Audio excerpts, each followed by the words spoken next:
বাংলার সুইজারল্যান্ড হিসেবে পরিচিত মৌলভীবাজার জেলার কমলগঞ্জ উপজেলায় অবস্থিত শমশেরনগর গলফ গ্রাউন্ড। সবুজে ঘেরা গলফ মাঠ প্রকৃতিপ্রেমীদের জন্য এক স্বর্গরাজ্য। চারদিকে দিগন্তজোড়া চা বাগান, সুশৃঙ্খল গ্রিন ল্যান্ডস্কেপ এবং শান্ত পরিবেশ এই গলফ মাঠটিকে অনন্য করে তুলেছে। ১৯৪৮ সালে ব্রিটিশ শাসনামলে শমশেরনগর চা বাগান প্রতিষ্ঠিত হয়। সে সময় ব্রিটিশ কর্মকর্তারা গলফ খেলতেন এবং এই সবুজ মাঠটি তারই অংশ হিসেবে তৈরি করা হয়েছিল।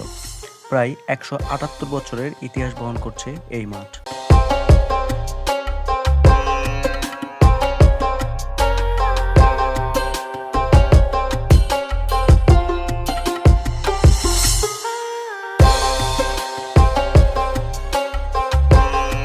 শমশেরনগর গলফ মাঠের প্রাকৃতিক সৌন্দর্য এক কথায় অনবদ্য ও বর্ণনাতীত। যারা কোলাহলমুক্ত শান্ত পরিবেশে প্রকৃতির কাছাকাছি সময় কাটাতে চান তাদের কাছে এই জায়গাটি স্বপ্নের মতো। পর্যটকদের কাছে এটি শুধু একটি গলফ মাঠ নয়, বরং প্রকৃতির নিজ হাতে আঁকা এক বিশাল ক্যানভাস।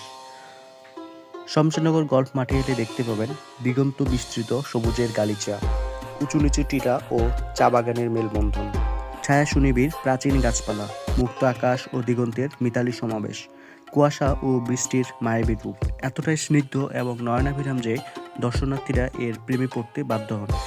এই অনন্য রূপের কারণেই অনেকে ভালোবেসে একে বাংলার মিনি সুইজারল্যান্ড হিসেবে ডাকেন।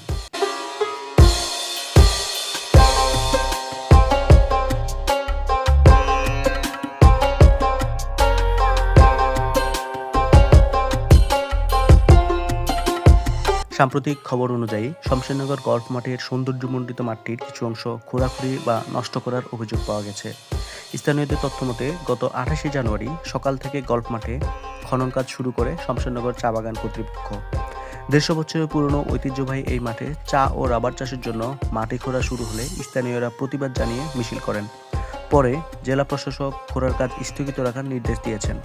সব মিলিয়ে শমশেরনগর গলফ মাঠের প্রাকৃতিক সৌন্দর্য অনেকটাই হুমকির মুখে।